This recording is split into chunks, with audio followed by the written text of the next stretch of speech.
Hello guys, வணக்கம். This is அன்பு சீலன். இன்னைக்கு நம்ம என்ன பார்க்க போகிறோம் அப்படின்னா கம்மிங் வீக்கான பெஸ்ட்டான ஸ்டாக் தான் பார்க்க போகிறோம். இந்த வீடியோ ஸ்கிப் பண்ணாமல் முழுமையாக பாருங்கள். என்னோட டெலகிராம் குரூப், வாட்ஸ்அப் குரூப்பில் இணையனும் விருப்பம் உள்ளவங்க டிஸ்கிரிப்ஷன் பாக்ஸில் லிங்க் கொடுத்துருக்கேன். அந்த லிங்கை பயன்படுத்தி பயன்பெற்று கொள்ளலாம். இப்போ நம்ம வீடியோக்குள்ளே போகலாம். முதல் விஷயம், எப்போதுமே இண்டெக்ஸை எப்போதுமே ரொம்ப க்ளோஸாக வாட்ச் பண்ணிடுங்க. மார்க்கெட்டை பொதுவாகவே பார்க்கும்போது மார்க்கெட்டில் என்ன சுச்சுவேஷன், மார்க்கெட்டை எப்படி இருக்குது அப்படிங்கிறத நீங்கள் கண்டிப்பாக பார்க்கணும். ஏன் இதை பார்க்கணும் அப்படின்னா, நம்ம ரீட்டைல் ட்ரேடர் சரிங்களா, நீங்கள் நார்மலாக என்ன பண்ணுவோன்னா அன்னைக்கு மார்க்கெட் க்ரீனில் இருக்குது சரிங்களா, நெகட்டிவில் இருக்குது அப்படின்னு சொல்லிட்டு நம்மளோட ட்ரேடை நம்ம ஸ்டார்ட் பண்ணுவோம். பட் பெரிய பெரிய இன்வெஸ்டர் இந்தியா மார்க்கெட் எப்படி இருக்குது அதை பேஸ் பண்ணி தான் அடுத்து ஸ்டாக் செலெக்ஷனுக்கே போவாங்க. எப்போதுமே நீங்கள் நிறைய பேரை பார்த்தீங்கன்னா மார்க்கெட்டை பற்றி நிறைய பேர் பேசிகிட்டே இருப்பாங்க. ஏன் அதை பேசுகிறாங்கன்னா, அந்த 50 கம்பெனியோட க்ரோத் சரிங்களா, அதை ரெப்ரசன்ட் பண்ணுறது நிஃப்டி தான். ஸோ இதை கண்டிப்பாக பார்ப்பாங்க. இதில் என்ன நடந்துகிட்ருக்கு மார்க்கெட்டில் அப்படிங்கிறத நம்ம கண்டிப்பாக தெரிஞ்சே ஆகணும். ஸோ இண்டெக்ஸ் அடுத்த வாட்டி மேலே ஏறுமா கீழே இறங்குமா அப்படிங்கிறது ரொம்ப கேர்ஃபுல்லாக வாட்ச் பண்ணணும். மார்க்கெட்டில் சில மூவ்மெண்ட் நமக்கு கண்டிப்பாக தெரியணும். பெஸ்ட்டு ஸ்டாக் பார்க்குறதுக்கு முன்னாடி இதை லைட்டாக பார்த்துருங்க சரிங்களா. மார்க்கெட் எப்போதுமே இப்படி தான் மூவ் ஆகும். நீங்கள் நிறைய இடத்துல படிச்சிருப்பீங்க. எப்படின்னா மார்க்கெட் ரொம்ப இப்படி நல்லா க்ரோ ஆகி இப்படி ஸ்லோவாக சின்னதாக வரும். இப்படி மார்க்கெட் இப்படி வரவும் இந்த இடத்துல ஃப்ளோ அடித்து ஸோ ப்ராஃபிட்டை புக் பண்ணுவாங்க. இது ஒரு பேட்டர்ன் சரிங்களா, புக்கில் இருக்க பேட்டர்ன் அதே தான் இப்போ அமைஞ்சிருக்கு. மார்க்கெட் நல்லா ஃப்ளோ ஆகி ஒரு பேட்டர்னில் நிற்கி சரிங்களா. ஒன்று இங்கே பிரேக் பண்ணணும், இல்லைனா கீழே பிரேக் பண்ணணும். அடுத்த லெவலுக்கு கரெக்டாக இருக்கணும். இல்லை அப்படின்னா அடுத்த வாரம் மூவ்மெண்ட்டே இருக்காது. ஏன்னா எல்லா ஸ்டாக்குமே ரொம்ப பெஸ்ட்டாக இருக்கா எல்லா ஸ்டாக்கும் அப்படின்னா ஏன்ட்ட கேட்டிங்கன்னா இல்லை, ரொம்ப பெஸ்ட்டாலாம் எந்த ஸ்டாக்குமே இல்லை. பட் இது அடுத்த லெவல், அதாவது 17,635 பிரேக் பண்ணிச்சு அப்படின்னா ஸோ நமக்கு அடுத்த லெவலில் கன்ஃபார்மாக ப்ராஃபிட் இருக்குது. ஏன் அப்படின்னா மார்க்கெட்டோட அடுத்த மூவ்மெண்ட் எப்படின்னா இப்படி மார்க்கெட் இப்படி பிரேக் ஆகணும் சரிங்களா. ஸோ இந்த இடம் கரெக்டாக கிளியராக இருக்குது. இந்த இடம் இப்படி பிரேக் ஆகணும் சரிங்களா. சுருங்கிருச்சு மார்க்கெட் சரிங்களா, சுருக்கத்தில் தான் இருக்குது. ஸோ ப்ராஃபிட் கிடைக்கிறதுக்கான சான்சஸ் அதிகம். மார்க்கெட்டை பேஸ் பண்ணி ட்ரேட் பண்ண பார்த்துக்குங்க. இந்த இடத்துல நம்ம முதல்ல பார்க்க போகிற ஸ்டாக் அப்படி என்னன்னு பார்த்தீங்கன்னா இண்டஸ்இண்ட் பேங்க். இண்டஸ்இண்ட் பேங்கை கண்டிப்பாக, அதாவது மார்க்கெட் க்ரீனில் அமைஞ்சுது அப்படின்னா இண்டஸ்இண்ட் பேங்கை ரொம்ப க்ளோஸாக வாட்ச் பண்ணுங்கள். இண்டஸ்இண்ட் பேங்க்கில் என்ன நடந்திருக்கு அப்படின்னா நல்லா பாருங்கள். ஸோ மார்க்கெட் தொடர்ந்து ஒரு லெவலில் போயிட்டே இருக்கும். மார்க்கெட் எப்போவுமே சும்மா நிற்காது. ஒரு இடத்துல ட்ராவல் ஆகி அதனுடைய லெவல் அப்படி போயிட்டே இருக்கும். மார்க்கெட்டோட மூவ்மெண்ட் பார்த்தீங்கன்னா எப்போதுமே இப்படி ஜிக்ஸாக்காக தான் போயிட்டே இருக்கும் சரிங்களா. இந்த சப்போர்ட் பாயிண்ட்டே எடுத்துக்கும், ரெசிஸ்டன்ட் பாயிண்ட்டுக்குள்ளேயும் போகும். இதை பிரேக் பண்ணும்போது என்ட்ரி கொடுப்பாங்க சரிங்களா. ஆக்சுவலாக என்ன ஆயிருக்குன்னா இதை பிரேக் பண்ணிருச்சு.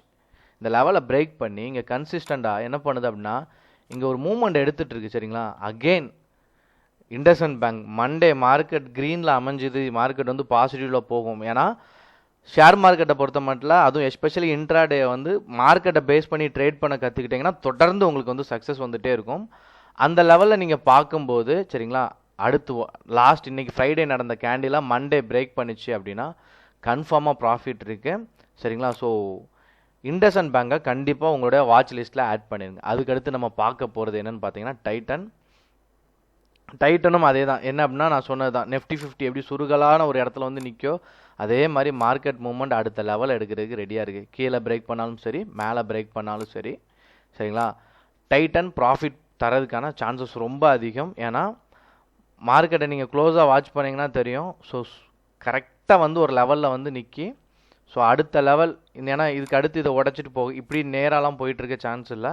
ஸோ மார்க்கெட் அந்த லெவலில் பேட்டர்னில் வந்துருச்சு. ஸோ கீழே மேலே பிரேக் பண்ணும்போது ஸோ ஒன்று சப்போர்ட்டோ ரெசிஸ்டண்ட்டோ ரெண்டு இடத்தையும் உடைக்கும் போது உங்களோட என்ட்ரி பாயிண்ட்டை கொடுத்துட்டு நீங்கள் ப்ராஃபிட் புக் பண்ணலாம். அடுத்து பார்த்தீங்கன்னா டாக்டர் ரெட்டி தொடர்ந்து வீழ்ச்சியில் போயிட்டு திரும்ப மார்க்கெட் ரெட்ரீவ் ஆகுது. என்கிட்ட நிறைய பேர் கேட்பாங்க, சார் இண்டிகேட்டரோட ஸ்பெஷாலிட்டி என்ன சார், எதுக்கு சார் இண்டிகேட்டர் யூஸ் பண்ணுறோம், கேண்டில் ஸ்டிக் பேட்டர்னே அழகாக ஒர்க் ஆகுமே சார், ஏன் இண்டிகேட்டர் யூஸ் பண்ணணும். ஆக்சுவலாக நானும் இண்டிகேட்டரை நான் நிறைய வாட்டி சொல்லியிருப்பேன், ஊறுகாய் தொடுற மாதிரி யூஸ் பண்ணிக்கங்க அப்படின்னு சொல்லியிருப்பேன். ஏன் அப்படிங்கிறத காட்டுறேன். ஸோ மார்க்கெட் எப்போதும் நான் சொன்ன மாதிரி ஒரு சப்போர்ட் ரெசிஸ்டன்ட் இந்த லெவலுக்குள்ளே, அதாவது மார்க்கெட் ஒரு ரெசிஸ்டன்ட் பாயிண்ட் இருக்கும், ஒரு சப்போர்ட் பாயிண்ட் இருக்கும், இதுக்குள்ளே தான் ட்ராவல் ஆகும். இதை பிரேக் பண்ணும்போது உங்களோட என்ட்ரியை கொடுத்துட்டு ப்ராஃபிட் பண்ணும். இது புக்கில் இருக்க மேட்ரு சரிங்களா. இப்போ என்ன நடந்திருக்கு அப்படின்னா மார்க்கெட் இந்த லைனை நல்லா க்ளோஸாக வாட்ச் பண்ணிக்கோங்க. இந்த லைனை அழகாக எடுத்து ட்ராவல் ஆகிட்டுருக்கு சரிங்களா. இதை சப்போர்ட்டாக எடுத்து போய்கிட்டு இருக்கு. இப்போ இண்டிகேட்டரோட வேலை என்ன, இதில் இண்டிகேட்டர் என்ன வேலை பண்ணும் அப்படின்னா ப்ரீவியஸாக நடந்த ரெக்கார்டை வச்சு தான் நமக்கு என்ன கொடுக்கும்னா ஹிண்ட் கொடுக்கும் சரிங்களா. இப்போ மார்க்கெட் மேலே இறக்கி சான்ஸ் ஏன் அதிகங்க நான் ஐடென்டிஃபை பண்ணுறேன் அப்படின்னா டாக்டர் ரெட்டியை பொறுத்த மட்டும் இங்கே பாருங்கள், மார்க்கெட் கீழே அதாவது இந்த லைனை பிரேக் பண்ணி இங்கே ஒரு லெவல் கொடுத்துருக்காரா சரிங்களா, இந்த லெவல் எடுத்துக்கோங்க, இங்கே ஒரு லெவல் இருக்குது சரிங்களா. ஸோ இங்கே ஒரு லெவல் இருக்குது. இதனுடைய மேஜர் இண்டிகேட்டர் என்ன பண்ணுன்னா ப்ரீவியஸாக நடந்த ரெக்கார்டை எடுத்துட்டு ஸோ இதே லெவலை இங்கே கொடுக்கும். அதாவது நல்லா க்ளோஸாக வாட்ச் பண்ணுங்கள், கொஞ்சம் டிஃப்ரெண்ட்டாக இருக்கும், புரியுது, கொஞ்சம் கஷ்டமாக இருக்கும், பட் ஒர்க் ஆகும். இதுதான் மார்க்கெட்டில் 100% ஒர்க் ஆகிறதுக்கான காரணம். ஸோ இங்கே ஒரு ப்ராஃபிட் கொடுத்துருக்குறானா பிரேக் ஆகும் போது சரிங்களா, இதை அப்படியே தூக்கி இங்கே வைங்களேன். ஸோ இந்த லெவல் அப்படி இருக்கும் சரிங்களா, இதை அப்படியே தூக்கி இங்கே வைங்க, ப்ராஃபிட் கொடுத்துட்டாப்ல. இப்போ இந்த இடத்துல கொடுத்துட்டு மார்க்கெட் என்ன ஆகுதுன்னா ரிவர்சல் ஆகுது, மேலே போகுது. அகெயின் மார்க்கெட் மேலே போகிறதுக்கான சான்சஸ் அதிகம் சரிங்களா. இதுதான் ரீசன். இண்டிகேட்டரோட வேலையை தான் உடனே சொல்லுவாங்க சார் இண்டிகேட்டரை வச்சு நீங்கள் ட்ரேட் பண்ணி சக்ஸஸ் பண்ணவே முடியாது சரிங்களா. இது எல்லாம் இண்டிகேட்டரோட வேலையை அதான். ப்ரீவியஸாக என்ன ரெக்கார்ட் நடந்திருக்கோ இப்போ ஆர்எஸ்ஐ எம்ஐசிடி ஆர்எஸ்ஐலாம் நீங்கள் பார்க்கும்போது 80% வந்து ஓவர் பாட் ஆயிடுச்சு, ஓவர் சோல்ட் ஆயிடுச்சு அப்படிலாம் உங்களுக்கு காட்டிகிட்டே இருக்கும். 20க்கு கீழே வந்தால் ஓவர் சோல்ட் ஆயிடுச்சு அப்படின்னு காட்டும். இதெல்லாம் என்னன்னா ப்ரீவியஸ் ரெக்கார்டு, இப்படி நடந்தால் இப்படி மார்க்கெட் இப்படி நடக்கணும் ப்ரிடிக்ஷன் தான். ஸோ அதை பேஸ் பண்ணி ட்ரேட் பண்ணிங்கன்னா தொடர்ந்து லாஸ் வரும். இண்டிகேட்டரை பேஸ் பண்ணி இல்லை, கேண்டில் ஸ்டிக் பேட்டர்னையும் கொஞ்சம் பேஸ் பண்ணி டெக்னிக்கல் அனலைசிஸை பேஸ் பண்ணும்போது தான் உங்களுக்கு தொடர்ந்து சக்ஸஸ் வர்றதுக்கான காரணம், அதாவது மெஜாரிட்டியான காரணமே அதான். டெக்னிக்கல் அனலைசிஸ் இல்லாமல் நீங்கள் ட்ரேட் பண்ணும்போது தொடர்ந்து உங்களுக்கு லாஸ் வர்றதுக்கான சான்சஸ் அதிகம்.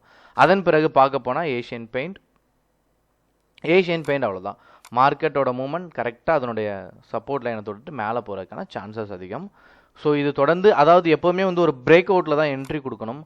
இதனுடைய ஹையை பிரேக் பண்ணும்போது சரிங்களா 3260 ரூபாயை பிரேக் பண்ணும்போது உங்களோட என்ட்ரி பாயிண்ட்டை கொடுத்து இன்ட்ராடே சின்னதாக ப்ராஃபிட் பண்ணிடுங்க. அடுத்து பார்க்க போனீங்க அப்படின்னா பஜாஜ் ஃபினான்ஸும் அதனுடைய சப்போர்ட் லைனை தொட்டுட்டு மார்க்கெட் மேலே ஏறதுக்கான சான்சஸ் அதிகம். ஸோ தொடர்ந்து மார்க்கெட் மேலே போகிறதுக்கான, அதாவது இந்த லைன் இங்கே ஒரு சின்ன லைன் போட்டிருக்கேன், உங்களுக்கு தெரியுதுன்னு நினைக்கிறேன் சரிங்களா. க்ளோஸ் ஆச்சு, இந்த லெவலை பிரேக் பண்ணிச்சுன்னா என்ட்ரி கொடுத்துருங்க சரிங்களா.